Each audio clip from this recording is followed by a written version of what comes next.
Buenos días a todos. Espero que se encuentren muy bien. Hoy día es 31 de mayo y voy a dar inicio a la clase de Derecho Internacional. ¿Me escuchan bien?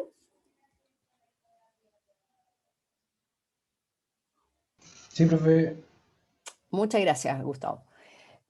Bueno, hoy vamos a estudiar un tema nuevo. Es importante, lo vamos a tratar de ver solo en una clase, así es que nos vamos a concentrar harto. Al inicio del curso yo les señalé que lo que más nos interesaba en este curso era entender bien el funcionamiento del sistema internacional y tener claro los pilares sobre los que se sostiene este sistema jurídico. De los pilares sobre los que se sostiene, nosotros ya hemos estudiado dos. Uno, el pilar de las fuentes del derecho internacional. Muy importante para saber dónde vamos a encontrar las regulaciones que obligan a los sujetos de derecho internacional.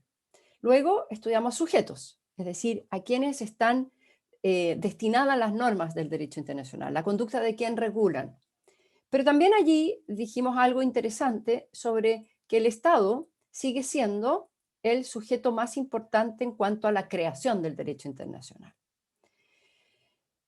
Y hoy día nos corresponde estudiar el tercer pilar, que es el pilar de de la responsabilidad internacional, es decir, qué consecuencias se siguen de que los sujetos del derecho internacional no cumplan, violen, las reglas de conducta que están establecidas para ellos en el sistema jurídico internacional. Entonces, este es el pilar de responsabilidad. Todo sistema jurídico, si es que se quiere llamar sistema jurídico, debe contemplar una respuesta a la pregunta sobre qué pasa si se violan las reglas. Los sistemas morales, por ejemplo, que tienen reglas morales, tienen una respuesta para la pregunta de qué pasa si se violan las reglas morales, pero es una respuesta que no busca la responsabilidad en el sistema jurídico, sino que son reglas que tendrán una sanción de tipo moral. Y la conciencia de las personas, ¿verdad?, tendrá que responder frente a eso. Pero en un sistema jurídico, uno espera que la respuesta venga del propio sistema jurídico y que la respuesta sea una respuesta jurídica. Aquí viene el tema de la responsabilidad. ¿Ok? Si se viola una regla de derecho internacional, se espera que si el sistema internacional es un sistema jurídico, los violadores de esa regla, estados u otros sujetos obligados, incurran en responsabilidad. Entonces la pregunta es, bien, ¿cómo vamos a regular entonces todas las normas que van a tener que ver con responsabilidad internacional? ¿Cómo lo vamos a regular? Bueno, con normas internacionales, y como sabemos, en este sistema donde la creación de normas está repartida entre los distintos estados y finalmente la creación de normas depende de su conducta por una parte o de su voluntad por la otra, deberíamos ser capaces de identificar reglas de derecho consuetudinario en la medida que no exista un tratado general que regule el tema de la responsabilidad. Entonces, como sucede en todas estas materias, donde vamos a tener reglas consuetudinarias probablemente existiendo, pero donde va a ser difícil identificarlas, en todas estas materias entonces es de esperar que la Comisión de Derecho Internacional de la Asamblea General de las Naciones Unidas, que asesora a la Asamblea General de las Naciones Unidas para que la Asamblea cumpla con su deber de identificar y promover el desarrollo progresivo del derecho internacional, se pregunte por las reglas de responsabilidad. Bueno, y eso sucedió. Efectivamente, eso sucedió y la Comisión de Derecho Internacional partió estudiando este tema desde bien temprano. De hecho, en los años 50 ya, la Asamblea General le pidió a la Comisión de Derecho Internacional que estudiara el tema de la responsabilidad de los estados. Y en ese momento se nombró a un relator especial. Ese relator especial era un jurista cubano, muy famoso, García Amador. Y él partió trabajando en este tema en el año 56. Pero, por un tema de poca claridad conceptual probablemente en el mandato que se le dio, García Amador comenzó a trabajar en identificar reglas que establecen responsabilidad para los estados, reglas sustantivas. Y el problema conceptual ahí es que nosotros podríamos decir, bueno, hay muchísimas reglas de derecho internacional en diversas materias, todas las cuales pueden hacer incurrir a los estados en responsabilidad si no las cumplen. Por ejemplo, yo podría decir, bueno, las obligaciones de los estados en materia de tratados. Cumplir con los tratados es una regla cuya violación puede hacer incurrir al estado en responsabilidad. Las reglas que tienen los estados respecto de los inversionistas extranjeros, si no las cumplen, pueden hacer incurrir al estado en responsabilidad. Las reglas que tienen los estados de proteger los derechos humanos de su propia población, si no las cumplen, el estado puede incurrir en responsabilidad. Entonces, el foco inicial de este trabajo de la comisión estuvo mal puesto, porque García Amador en el fondo empezó a enfocarse en reglas sustantivas y dijo, bueno, voy a partir con unas reglas que típicamente pueden hacer incurrir a los estados en responsabilidad, que son las reglas de responsabilidad por daños a los extranjeros. En el año 56, si bien ya era post Segunda Guerra Mundial, pero todavía no venía el auge del tema de derechos humanos que viene ya en los años 70. Estamos en el 56. Y entonces su trabajo inicial era identificar reglas sobre las obligaciones que tienen los estados respecto de los extranjeros, que yo ya les he dicho que los extranjeros han tenido históricamente un estatus especial en derecho internacional. Y ahí tenemos que existe una regla de derecho consuetudinario sobre el mínimo estándar de trato internacional para los extranjeros. Bueno, era un trabajo entonces que lamentablemente con este foco con el cual se emprendió el trabajo, pareció demasiado restrictivo. La idea no era esa.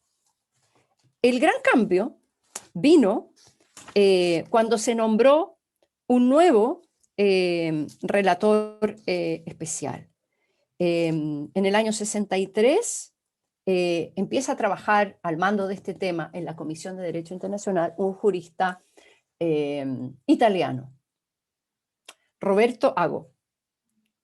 El relator Ago entonces cambió el foco conceptual, reconceptualizó el tema de la responsabilidad correctamente. Y él hace una distinción entre reglas primarias y reglas secundarias.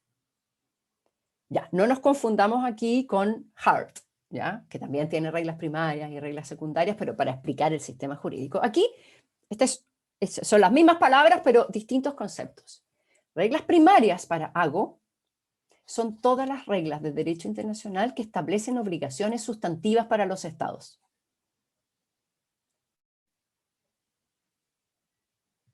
¿Ya? Tengo una pregunta. ¿Qué concepto era eso del estándar de mínimo trato? Bueno, esa es una regla, contesto la pregunta al tiro aquí que me están haciendo por el chat. Esa es una regla que señala que los estados tienen la obligación, respecto a los extranjeros, de respetarles un mínimo estándar de trato.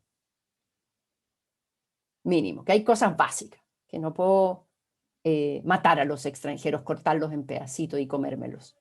Ok, mínimo estándar de trato con los extranjeros. Eso es un resabio imperialista, colonialista del derecho internacional. Bien, volvamos a Ago. Ago entonces hace esta distinción. Reglas primarias, reglas secundarias. Reglas primarias establecen obligaciones. Son infinitas, porque los estados pueden pactar infinitas reglas de conducta.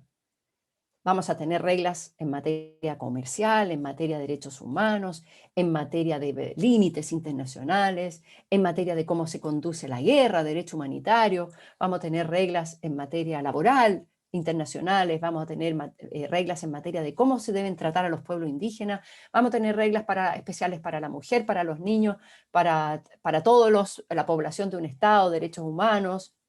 Vamos a tener reglas sobre tratados, etcétera. Son infinitas. Derecho del mar. Bien. Las reglas secundarias en este esquema de agua, entonces, serán las reglas que van a estar focalizadas en regular las consecuencias que se siguen de la violación de las reglas primarias, sustantivas. Entonces, las reglas secundarias solamente van a mirar cómo se regula la responsabilidad. Eso es. Entonces, este esquema conceptual de Ago fue muy útil para ordenar los conceptos. Y eso es lo que nosotros vamos a estudiar entonces. Y eso es lo que la Comisión de Derecho Internacional se dedicó a estudiar. ¿Cuáles son las reglas que regulan la responsabilidad? Esas son las reglas secundarias. Y empezó su trabajo, el señor Ago partió haciendo un primer informe en el año 69. De ahí pasaron varios otros relatores especiales, varios. Hasta que el último relator especial fue un famoso profesor australiano, James Crawford. Entonces, a él le tocó la última parte del trabajo de la comisión y fue el que logró terminar el trabajo de la comisión en el año 2001. Entonces, fíjense ustedes, un trabajo que partió el año 55 por ahí y termina el 2001. Entonces, mucho tiempo estudiando este tema. Y quiero hoy día hacer un homenaje en esta clase para el último relator especial, porque falleció ayer, que es James Crawford.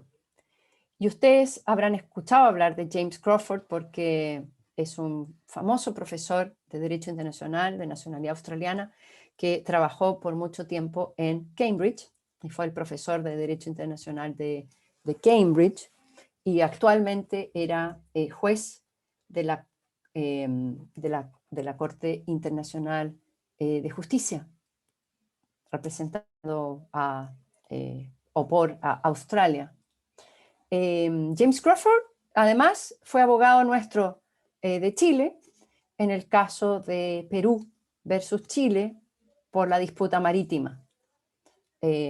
Así es que a mí me tocó conocer a James Crawford primero como estudiante, cuando yo me fui a hacer mi doctorado en Inglaterra, y después lo conocí en el caso Perú. Entonces, trabajamos muchos años con James Crawford y debo decir que era una excelente persona, un gran profesor, brillante, realmente brillante.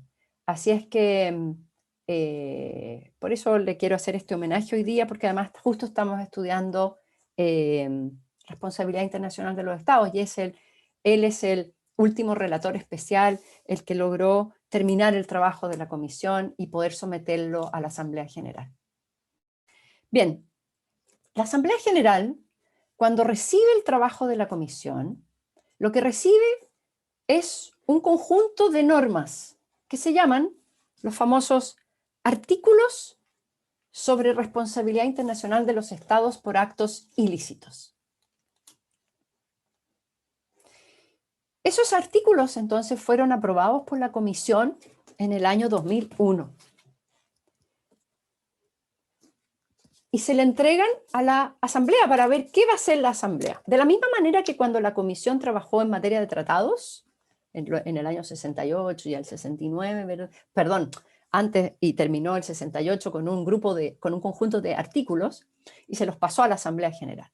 Bueno, lo mismo hicieron aquí con los artículos sobre responsabilidad. Se los entregan a la Asamblea General La Asamblea General les da muchas gracias, les dice muchas gracias, los felicito por haber terminado el trabajo, ¿verdad? Se demoraron un poquito harto, pero ya, muchas gracias por entregarme los artículos. Y la Asamblea tiene que decidir qué va a hacer. En el caso, por ejemplo, del derecho de los tratados, cuando la Comisión le entrega su conjunto de normas, sus artículos, la Asamblea General llamó a una conferencia internacional, que es la famosa Conferencia de Viena, que se llevó a cabo entre los años 68 y 69, y que terminó con un tratado, que es la Convención de Viena sobre el Derecho de los Tratados que hemos estudiado en este curso. Entonces, la Comisión podría haber hecho lo mismo con los artículos sobre responsabilidad, pero no lo hizo. No llamó a ninguna conferencia y por lo tanto el camino que siguió la Asamblea no fue el camino para poder llegar a un tratado general sobre reglas de responsabilidad. En vez de eso, lo que hizo fue simplemente aprobar los artículos, pero como una resolución de Asamblea General, y por lo tanto entonces esos artículos no tienen la fuerza obligatoria de un tratado.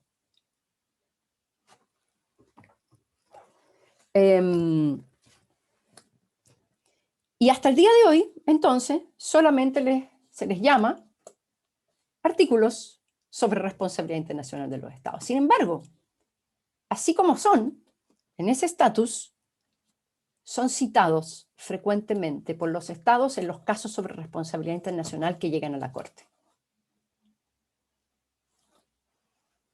Y a otros tribunales. Así que han tenido un enorme impacto estos artículos, pero no son un tratado. ¿Por qué no se habrá llamado a una conferencia internacional para terminar con un tratado? Probablemente porque es un área mucho más controvertida que el derecho de los tratados. Es decir, hay muchos estados que no están de acuerdo con lo que se señala aquí. Y por lo tanto hay muchos estados que probablemente están por cuestionar la calidad de reglas consuetudinarias de las normas que están aquí. Entonces, tiene una dificultad estos artículos, que probablemente no todas las normas que hay aquí tengan el estatus de normas de derecho consuetudinario. Y si no son derecho consuetudinario, entonces corresponderán a lo que se llama desarrollo progresivo del derecho. La Comisión habrá entonces desarrollado algunas reglas sin contar necesariamente con la práctica de los estados. Así que esa es la dificultad que tienen estos artículos, que no todos van a ser reconocidos por los estados como reglas existentes de derecho internacional. Sin perjuicio de ello, han tenido una enorme importancia en la esfera internacional de las relaciones entre estados. Nosotros los vamos a estudiar los principios básicos que están aquí. Entonces, ¿qué preguntas deben responder las normas sobre responsabilidad? Bueno, en primer lugar, lo primero que hay que responder es ¿cuáles son los requisitos para que los estados incurran en responsabilidad internacional? Esa es la primera pregunta. La segunda pregunta, obvia, va a ser, bueno, si un estado incurre en responsabilidad, ¿qué significa eso? ¿Cuál es el contenido de la responsabilidad internacional? Es decir, ¿cuáles son las consecuencias de violar las obligaciones internacionales por un estado? En tercer lugar, se tienen que regular si existen algunas circunstancias en que los estados, habiendo violado el derecho internacional y en principio pudiendo incurrir en responsabilidad internacional, hay algunas circunstancias que puedan invocar como defensas y que excluyan esta responsabilidad internacional, que borren las consecuencias de la responsabilidad internacional. Por ejemplo, en materia civil, uno sabe que el caso fortuito es una defensa en materia de responsabilidad extracontractual, ¿verdad? Bueno, ese tipo de preguntas también hay que hacérselas en derecho internacional. Y por último, una última pregunta sería, ¿quiénes pueden invocar la responsabilidad internacional de un Estado? Es decir, ¿cómo se implementa la responsabilidad internacional de los Estados? ¿Quién te la puede exigir? Bien, esas son las 4 preguntas básicas de responsabilidad internacional de los Estados. Vamos a ver entonces cómo van respondiendo estos artículos a estas preguntas. Y yo les voy a subir el texto de los artículos para que lo vayamos mirando lo que es relevante entre todos, para no tener que estar perdiendo tiempo esperando que ustedes lo abran y yo les diga, oiga, por favor, léanlo. Lo vamos a mirar aquí. ¿Ok? Bien. Aquí tenemos la resolución de la Asamblea General aprobada en el 2002, después que el 2001 se le entregó el texto final de estos artículos.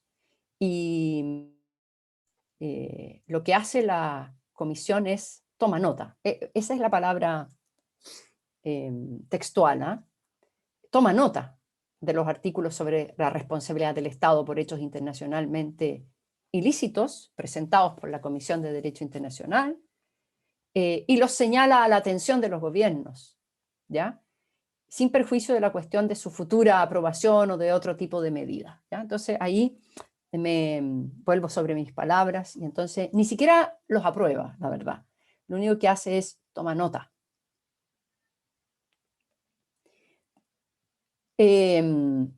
Por eso que su estatus no es el de un tratado, sino que simplemente es el trabajo de la comisión, pero ha tenido un enorme impacto en las relaciones entre estados, porque muchas de las reglas que hay aquí son derecho consuetudinario. Bien, vamos entonces, ¿cuáles son los requisitos de la responsabilidad? Entonces, lo primero que nos vamos a concentrar es en este artículo 2. El artículo 2 señala que hay hecho internacionalmente ilícito del Estado cuando un comportamiento consistente en una acción o en una omisión A. Es atribuible al Estado y B. Constituye una violación de una obligación internacional del Estado. Entonces tenemos 2 requisitos. En primer lugar, vamos a partir por el B, la verdad. Tiene que existir una violación de una obligación internacional del Estado. Así que había una obligación internacional y se violó. Eso es lo primero con lo que nos vamos a encontrar. Y lo segundo importante aquí es que esa violación sea atribuible al Estado, sea un acto del Estado, reconducible al Estado. Bien, tenemos entonces 2 requisitos. Podríamos preguntarnos por algunos requisitos posibles que no están en esta regla, para ver por qué no están. Por ejemplo, si uno mira el derecho civil chileno, hay una serie de requisitos sobre responsabilidad extracontractual, requisitos para que una persona incurra en responsabilidad extracontractual, es decir, más allá de un contrato. El derecho de los accidentes, podríamos llamarle. ¿Qué pasa si yo voy manejando, atropello a una persona? ¿Qué pasa si yo pongo un florero en mi balcón, se cae, mata a una persona que va caminando abajo? ¿Qué pasa si voy caminando por la calle y me caigo un hoyo? ¿Hay responsabilidad de alguien por esas circunstancias donde no hay una relación contractual entre la víctima y el hechor, por así decirlo? Soy víctima de un delito. También no hay un vínculo contractual con esa persona que comete un delito respecto de mí. Eso es lo que se llama responsabilidad extracontractual. En inglés, torts.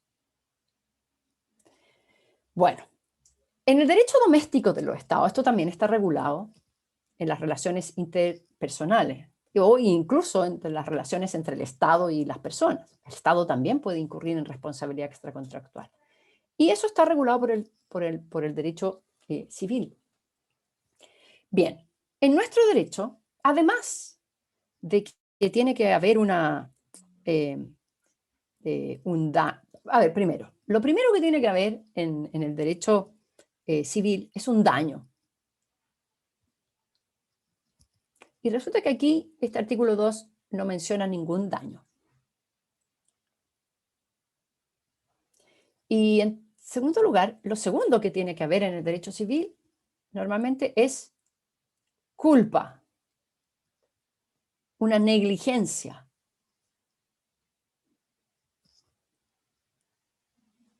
Salvo las excepciones donde en el derecho civil hay responsabilidad que se llama objetiva, sin culpa.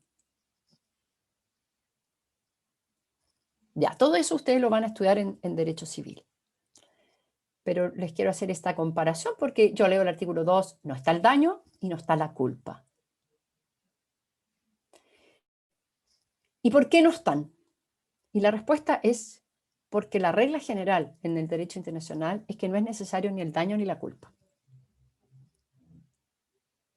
Así es que, a partir de este artículo 2, podemos señalar que en derecho internacional, en principio, toda violación de una obligación internacional, sin perjuicio de si el Estado actuó o no actuó con culpa, hace incurrir al Estado en responsabilidad. Así es que la regla general parece que la responsabilidad es lo que llamamos en el derecho chileno responsabilidad objetiva. Solamente hay que comprobar que usted violó una regla de derecho internacional. Bien. Y tampoco está el daño material. O sea, yo podría decir, bueno, es que hay un concepto de daño abstracto jurídico. Violar el derecho internacional ya es un daño. Ya, podría tener ese concepto. Sin embargo, el concepto que nos importa es el concepto material de daño, es decir, que la violación de una obligación internacional produce un cambio en el mundo que le ocasiona un agravio material a alguien. Ya, no está el daño. Conclusión. Parece que el daño no es un elemento constitutivo de la responsabilidad internacional. Bien. Y parece que tampoco la culpa. Nos vamos a detener un ratito en el concepto de culpa. La culpa tiene que ver con que la culpa no necesariamente tiene que ver con un estado mental. Ustedes ven, en el derecho de la responsabilidad extracontractual, cuando uno va manejando un auto, la culpa no se refiere a tu estado mental de ser un irresponsable. No, la culpa, la negligencia, simplemente se establece mirando ciertos hechos objetivos también. Se verá la velocidad a la que uno va, se verá si uno tenía el certificado para poder manejar, es decir, una licencia de conducir que te faculta a conducir porque se supone que sabes conducir. Se verá el estado de tu automóvil, si fuiste precavido en mantenerlo en condiciones técnicas para que ese auto fuera seguro lanzarlo a la calle. Se verá también si no habías consumido ninguna sustancia que te quitara, ¿verdad?, los reflejos para poder manejar como un conductor responsable. Entonces, la negligencia se refiere a hechos objetivos finalmente. A partir de la falta de los elementos de la diligencia, se podrá establecer que ese conductor o conductora fue negligente. Eso es la responsabilidad por culpa. No se refiere a un estado mental. Entonces, esto también se aplica a las personas jurídicas, como son los estados. Entonces, uno podría decir, bueno, voy a mirar cómo la persona jurídica estado, a través de sus órganos, fue o no fue diligente, tomó o no tomó las precauciones para no causarle daño a otro. Entonces, la pregunta es si podríamos tener responsabilidad por culpa en este sentido en el derecho internacional. Y este tema se vio en un caso, y yo les subí unas transcripciones y unas traducciones de un caso muy famoso en materia de responsabilidad. el punto de partida para estudiar responsabilidad en verdad, que es el caso del canal de Corfú o estrecho de Corfú. Es un caso entre el Reino Unido y Albania. Un caso de la Corte Internacional de Justicia del año 1949. Es el primer caso, en verdad, de la Corte Internacional. Este caso, los hechos del caso son los siguientes. En el año 46, después de terminada la Segunda Guerra Mundial, unos buques británicos van atravesando el estrecho de Corfú, frente a las costas de Albania. Albania, en la guerra, estuvo con Alemania, así es que era un enemigo para los países aliados.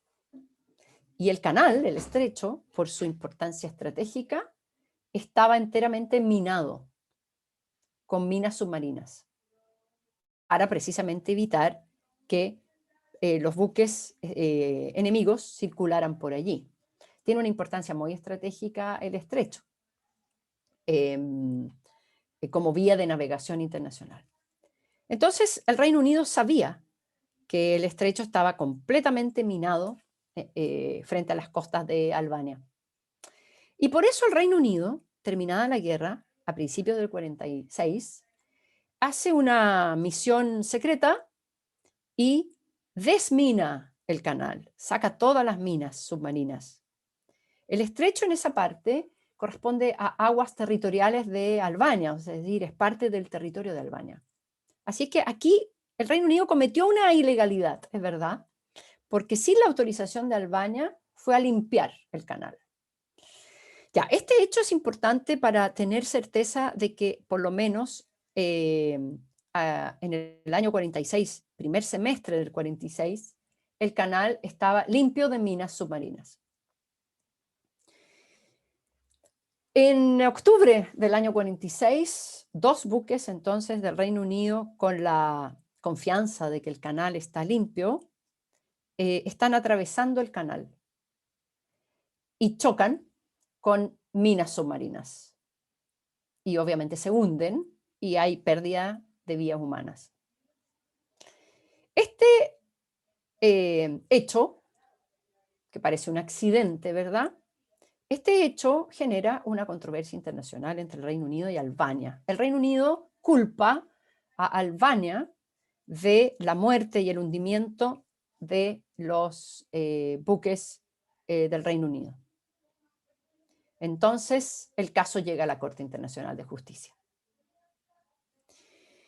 Y la Corte, lo primero que hace el Reino Unido es echarle la culpa, por supuesto, culpar a Albania y señalar que en la medida que Albania es responsable por este acto hostil contra los buques británicos, Albania debe reparar el daño y debe pagar una indemnización por la muerte de los marinos que iban arriba de estos buques y por el hundimiento de los buques. Albania niega su responsabilidad y dice: no tengo idea quién puso las minas en ese territorio. Además de que Albania dice que la primera infracción la cometió el Reino Unido al ir a limpiar el canal sin su autorización, pero esa es harina de otro costal, ¿ya? En términos de la responsabilidad de Albania por la explosión de las minas, por los daños causados por las minas, da lo mismo si el Reino Unido entró o no entró antes a limpiar el canal en forma ilegal. Ese es otro ilícito. Ahora lo que nos interesa es el tema de los daños que sufrieron los buques británicos. Bueno, Albania entonces se defiende, dice: yo no fui. Sin embargo, la Corte hace un análisis por el cual, por prueba, por evidencia indirecta, ya que no cuenta con la confesión de Albania, por pruebas indirectas, llega a la conclusión de que, si bien no puede establecer que Albania puso las minas, Albania le echa la culpa a otras personas, ¿ya? A Yugoslavia le echa la culpa a Albania, que es Estado vecino. En esa época existía Yugoslavia como tal. Bueno, si bien la Corte no puede establecer que fue Albania que puso las minas ahí, sí llega a la conclusión de que en todo caso Albania sabía que había minas, que se habían puesto minas de nuevo. Por prueba circunstancial, es decir, indirecta, porque Albania tiene puestos de vigilancia a todo lo largo del estrecho de Corfú, de tal manera que cualquier cosa que ocurriera en el estrecho iba a ser conocida por las Fuerzas Armadas de Albania. Entonces la Corte dice, Albania no podía no conocer. Y a partir de eso, entonces, dice lo siguiente la Corte. Si Albania conocía, y además estos puestos de vigilancia vieron que venían avanzando 2 buques por el estrecho y que se estaban acercando a un peligro inminente que era el chocar con estas minas, Albania tenía una responsabilidad, que la tiene, por así decir, una responsabilidad humanitaria, de avisarle a los buques el peligro al cual se acercaban. Y Albania no lo hizo, entonces violó esa regla. La regla era avisarle a los buques el peligro al que se acercaban. Violó esa regla humanitaria. Los buques chocan, se hunden. Por lo tanto, Albania permitió con su conducta el daño que ocurrió. Y Albania es responsable. Esa es la manera de pensar de la Corte. Bueno, cuando la Corte escribe su sentencia, describe esta regla o esto que ocurrió de la siguiente, o lo describe como una regla general, y lo dice así, dice, ningún Estado tiene derecho a permitir que se use su territorio a sabiendas para causarle daño a otro Estado. Entonces dice, ningún Estado puede permitir a sabiendas el uso de su territorio para causarle daño a otro Estado. Y todo el mundo, los comentaristas del momento, se concentraron en los términos o en el término a sabiendas. Porque fue importante que la Corte dijera que Albania conocía que había minas para poder condenar a Albania. A sabiendas. Entonces, a partir del a sabiendas, la doctrina del momento empezó a pensar que a sabiendas era una condición psicológica y que como la Corte estaba pidiendo una condición psicológica de Albania, esto daba pie para alegar que la responsabilidad en materia internacional es una responsabilidad por culpa, que se requiere la culpa. Bueno, pero este pensamiento antiguo ha quedado ya desechado. Ha quedado desechado por varias cosas. Primero, porque ya sabemos que la culpa en derecho de la responsabilidad extracontractual no es una condición mental, sino que es la falta de una serie de obligaciones que permiten señalar que uno es diligente y que esas obligaciones no tienen que ver con una condición mental, esas obligaciones son objetivas también.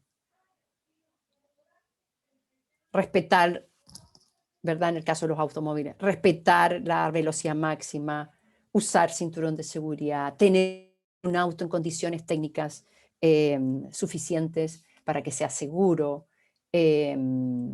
usar anteojos si uno es corto de vista, tener licencia de conducir, que los neumáticos no estén lisos,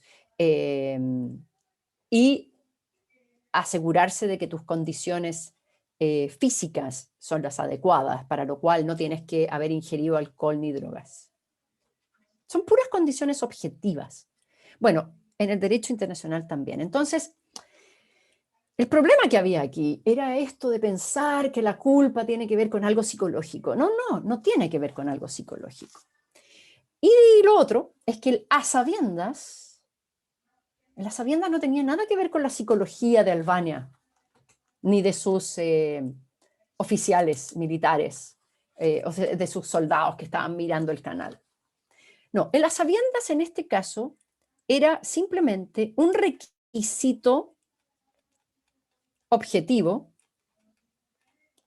para hacer nacer la obligación de avisar a los barcos. Si efectivamente Albania hubiera sido ignorante de que alguien había puesto minas submarinas en el canal, simplemente no habría nacido para Albania ninguna obligación. En las sabiendas aquí es, por así decirlo, un requisito objetivo, no de la responsabilidad, es un requisito objetivo de la obligación.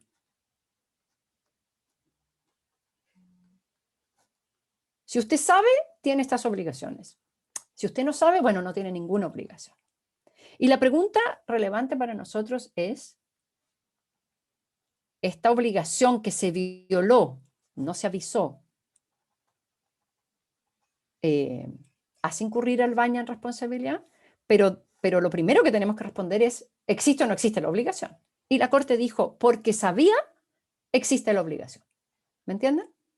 Ahora que existe la obligación, y ahora que sabemos que se violó esa obligación porque no se avisó, la pregunta que nos tenemos que hacer es, ok, ¿hay responsabilidad? Y para que exista esa responsabilidad, ¿hay un requisito especial de culpa? ¿Es necesario que yo pruebe que Albania incurrió en culpa? Tendré que mirar si Albania fue diligente o no diligente, qué hizo, en qué condiciones estaban las radios, si los señores soldados que estaban apostados en los puestos de vigilancia sabían inglés para poder llamar, hicieron el intento de llamar, etc. Eso sería lo que yo tendría que mirar si es que quiero establecer que hay una responsabilidad por culpa, de la misma manera que la de responsabilidad de los accidentes de tránsito. Y resulta que el caso Corfú lo que me muestra es que la Corte ni siquiera hizo el intento de preocuparse por eso. Fue bastante automático lo que hizo la Corte. Dijo, a ver, ¿hay obligación? Check.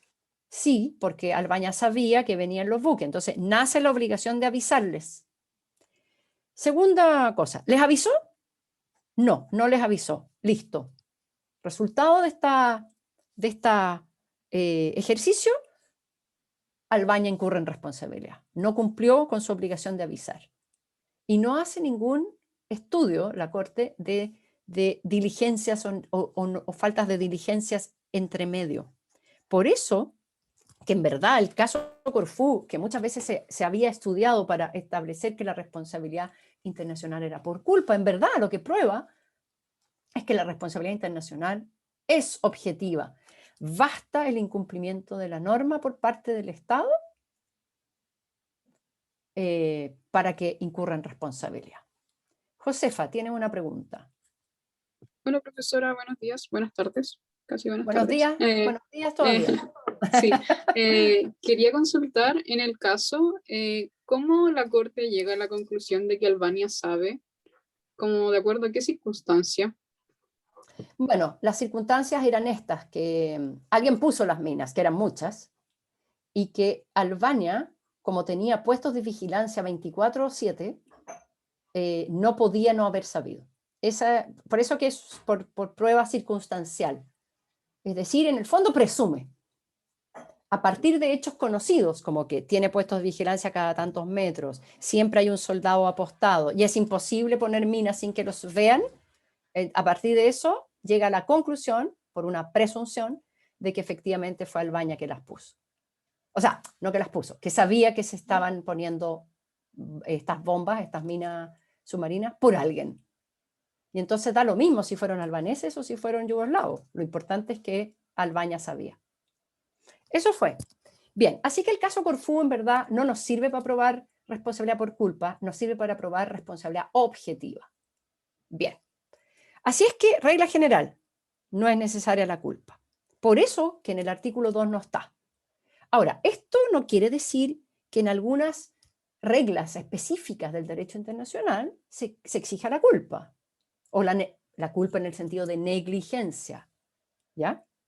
De hecho, todo el ámbito del derecho internacional ambiental, de protección del medio ambiente, donde existe el principio de que los estados deben abstenerse de causarle daño a otros estados por actividades que se desarrollan en su territorio, daño ambiental, toda esa área del derecho internacional sí exige negligencia. O sea, por ejemplo, yo instalo una central nuclear en mi territorio, ¿ya?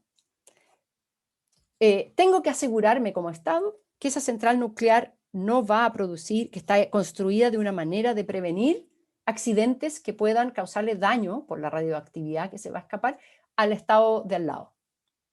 Debo hacerle todos los controles a esa central, tener la máxima tecnología de seguridad, tener personal que está acreditado para poder trabajar en una central nuclear, cumplir con todos los requisitos de la Organización Mundial de la Energía Atómica, etc. Entonces, ya, ¿qué pasa si tomo todas las precauciones y ocurre un accidente? El Estado se va a poder defender y decir, yo cumplí todas las precauciones, fue sin mi culpa. ¿Ya? Entonces, en esa área hay culpa, como requisito de la responsabilidad, pero es excepcional. La regla general en derecho internacional es sin culpa, no es necesaria la culpa. ¿Ok? Bien, vamos ahora al otro requisito que no está aquí, el daño. El daño material tampoco está. Y eso es así porque la regla general, de nuevo, es que no es necesario que los estados ocasionen un daño material a los otros estados. Basta con que violen la norma. Ahora, el daño material va a ser importante porque obviamente no se va a poder exigir una indemnización de perjuicios por el daño, ¿ya? Si es que no lo hay. ¿Ya? No voy a poder evaluar la pérdida de cosas materiales de la vida humana si es que no hay daño a cosas materiales ni a la vida humana. ¿Ok? Bien. Así es que nos vamos a quedar. Esto no quiere decir también que en determinadas circunstancias ciertas reglas del derecho internacional exijan daño para la responsabilidad. ¿Ok? Bien, pero aquí estamos hablando de la generalidad. Y en la generalidad, entonces, lo único que basta es violación de una obligación internacional y que esa violación, ese hecho violatorio, sea atribuible al Estado. Así que ahora voy a hablarles del tema de la atribución. En el tema de la atribución de un hecho, los hechos los cometen personas, ¿verdad? Ese hecho tiene que ser atribuible al Estado, es decir, debe ser considerado como un acto del Estado. Y ustedes van a ver que en estos artículos hay todo un capítulo que se llama atribución de un comportamiento al Estado. ¿Y qué nos dicen estas normas? Bueno, nos van a decir cosas bastante obvias algunas. Nos van a decir, bueno, el hecho de cualquier órgano del Estado, da lo mismo su ubicación dentro del organigrama del Estado, puede hacer incurrir al Estado en responsabilidad. Así que da lo mismo que sea fuerzas militares, da lo mismo que sea el Poder Legislativo, da lo mismo que sea el Poder Ejecutivo, da lo mismo que sea el Poder Judicial. Cualquier órgano del Estado puede hacer incurrir al Estado en responsabilidad. ¿Ok? Bien, pero después, aquí en este capítulo, se ven situaciones distintas.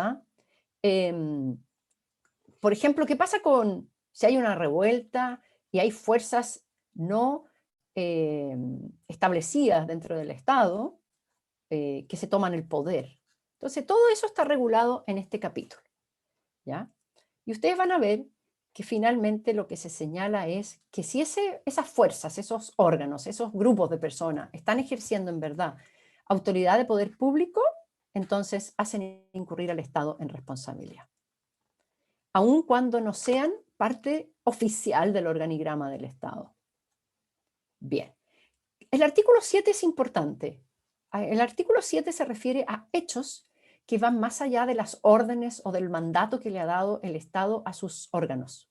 Son los llamados actos ultra vires, actos que van más allá del poder que tienen los órganos del Estado. Normalmente esto ocurre así.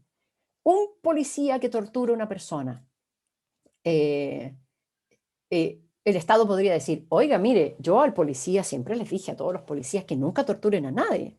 Si uno lee la ley de los policías, dice que no pueden torturar a nadie. Así que yo no soy responsable. Bueno, la respuesta no es que no es responsable el Estado, la respuesta es la contraria.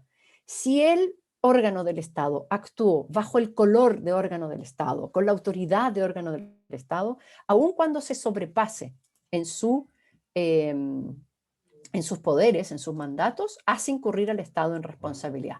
No es defensa para el Estado de que un órgano se arrancó con los tarros, por así decirlo. Bien, alguien me está haciendo una pregunta por el chat, pero como yo estoy compartiendo pantalla, no veo el chat. Entonces, les pediría si pueden hacerme la pregunta oralmente. Sí, profesora, pregunté Josefa. si ultra qué, que no entendí la palabra, Ah, ya. disculpe. Ultra y después vires. V corta I-R-E-S. Ultra vires, más allá de tu poder, más allá de tu mandato. Bien. Y hay una pregunta interesante. ¿Responde el Estado por los hechos privados? Y para estudiar esa pregunta yo les subí un caso que quiero que lean, que es un famoso caso, el caso de los rehenes en Teherán. Este caso, ustedes ven, dio lugar a esta película Argo, que algunos de ustedes habrán visto. Efectivamente, en los años 80, en Irán hay una revolución, hay un movimiento insurreccional que saca del poder al gobernante, que es el Shah de Irán, y llega al poder un movimiento islámico fundamentalista dirigido por el famoso Ayatollah Khomeini. Esto fue en el año 80. Y Estados Unidos era un país con mucha injerencia en Irán. De hecho, se señalaba que el gobierno de Irán era un gobierno totalmente instrumental para Estados Unidos y toda la dinastía de esta familia que gobernaba en Irán. Irán además era un país bastante occidentalizado en esa época, ¿ya? Siendo un país musulmán, pero muy occidentalizado, con muchas libertades. Y bueno, llega este gobierno fundamentalista. Y ocurre que el ayatollah Khomeini es quien primero declara que el enemigo número uno del Islam es Estados Unidos. Cuando ocurre la revolución, el gobernante, el Shah de Irán, se escapa a México primero y después quiere entrar a Estados Unidos y obviamente cuenta con la protección de Estados Unidos. Y por ese motivo, y por el hecho de que Estados Unidos se convierte en el enemigo número uno de Irán, en palabras del ayatollah, las tensiones políticas son enormes en este momento y el gobierno del ayatollah acusa a Estados Unidos de hacer labores de espionaje en los consulados y en la embajada de Estados Unidos en Teherán. Además, Estados Unidos está a punto de recibir al Shah como asilado político en el territorio de los Estados Unidos y los iraníes lo quieren de vuelta para juzgarlo. Entonces, Estados Unidos le permite la entrada al antiguo gobernante y ocurre un hecho en Teherán y en otros lugares también, porque también ocurre con algunos consulados de Estados Unidos en Irán. Pero un grupo de manifestantes fundamentalistas, estudiantes del Islam, se acerca a las rejas de la embajada y logra entrar. Y toma como rehenes a todos los que hay adentro, a todo el personal diplomático y también a las personas que estaban haciendo trámites. Realmente va soltando a algunos de ellos, pero algunos de estos diplomáticos quedan como rehenes y están por rehenes por más de un año. Esto es lo que da lugar a la noticia, algunos de ellos, o sea, a la película. En la película ustedes ven que un grupo logra escapar a la embajada de Canadá que quedaba cerca, pero otros quedan rehenes por mucho tiempo. Esto causó una tremenda crisis, ¿ya? La crisis de los rehenes, una tremenda crisis internacional. Presidente de Estados Unidos era Jimmy Carter en ese momento. Y todo funciona mal. Estados Unidos no logra rescatar a los rehenes, de hecho le cuesta la elección a Jimmy Carter, pierde la reelección y gana Ronald Reagan. Entonces, esto es para que tengan un contexto de cuándo ocurre esta situación. Pero allí una de las cosas que hace Estados Unidos es demandar a Irán en la corte. Y el argumento es que Irán es responsable de la toma de rehenes. Irán se defiende hasta ese momento diciendo, ups, yo no tengo nada que ver. Estos son unos privados, esto es una horda de manifestantes, callejeros, ¿verdad? Estudiantes. Ellos son los que se tomaron la embajada, no yo como Estado. Y entonces ahí la pregunta ¿es Irán responsable? La respuesta es la siguiente. Irán, en principio, no es responsable por los actos de privados. Los estados son solamente responsables por los actos de sus órganos o de personas que actúan bajo su control. Entonces, la Corte es bien clara en decir eso. Tienen que actuar bajo su control o tienen que ser órganos del Estado. Los estudiantes, en principio, parece que no están bajo el control del gobierno de Irán. Pero ocurre algo durante el juicio. Durante el juicio hay comunicaciones entre Irán y Estados Unidos. Y hay comunicaciones también entre Irán y la Corte, a pesar de que Irán no aparece ante la Corte. ¿Ya? Es rebelde. Pero entre medio del juicio, el ayatolá y el ministro de Relaciones Exteriores hacen algunas aseveraciones públicas a la prensa y le dicen a Estados Unidos, mire Estados Unidos, yo puedo liberar la embajada y liberar a los rehenes, pero usted me tiene que entregar al Shah para ser juzgado en Irán. A partir de esas aseveraciones del gobierno de Irán, la Corte dice, bueno, aquí yo creo que tengo un reconocimiento por parte de Irán de que ellos sí están bajo control de estos manifestantes, porque bastaría una orden, eso es lo que está diciendo el ayatolá, bastaría una orden del ayatolá para que los manifestantes dejen salir a los rehenes. Entonces hay un reconocimiento de que en verdad hay control efectivo de los manifestantes por parte del Estado. Por eso se estudia este caso. Hay preguntas que hacerse, ¿verdad? La Corte como que distingue dos etapas. La etapa previa a estas aseveraciones y la etapa post estas aseveraciones por parte de los órganos del Estado de Irán. La gran pregunta es, y en forma previa, cuando entran los manifestantes, ¿habrá sido verdad que estaban actuando por motu propio, es decir, no por órdenes del ayatolá? Eso no lo contesta la Corte, porque la Corte al final se concentra en la segunda etapa post aseveraciones y dice, bueno, por lo menos post aseveraciones, post reconocimiento, puedo decir que los manifestantes estaban actuando bajo la dirección o control del Estado. Y el artículo importante aquí es el artículo 8 de los artículos sobre responsabilidad. Este estándar de control ha sido muy exigente en la jurisprudencia internacional y se llama control efectivo. Hay que probar que en forma efectiva los privados, para hacer incurrir a un Estado en responsabilidad, han estado bajo control efectivo del Estado.